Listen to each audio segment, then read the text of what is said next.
Here's another in-demand work-from-home jobs in 2026 na pwede rin sa beginners. Ang tawag dito, AI Video Editor. Alistair here. Mahilig ka ba mag-edit ng mga TikTok, ng Reels, ng Shorts?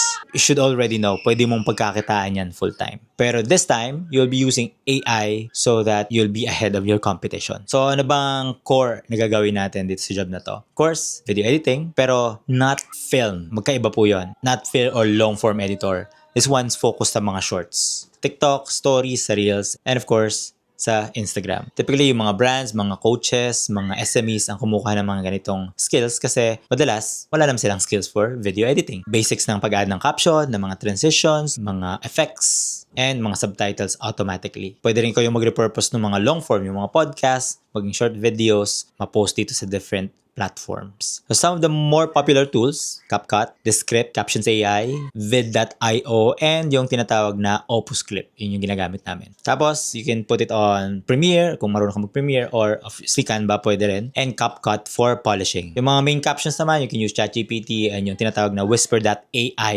for captions and scripts. So bakit sobrang in-demand niya? Yung mga coaches, yung mga influencers, kailangan niya ng daily na may napopost sila sa social media. And sobrang matrabaho yon. And that's gonna be your job to make sure na meron silang video na available para sa regular na engagement nila online. So, it could be per video or per batch, or it could be a monthly payment. And even yung mga ibang small studios dito sa Pilipinas or other countries, nag-a-add sila ng mga ibang editors na freelancers or work from home. You have to put out videos yourself to pakita yung portfolio and how you do your editing. Portfolio will serve as your resume. If you want to know more about this job, like this video, give me a follow and comment editor, and let's talk about it. So I hope that helps, and see you in the next one.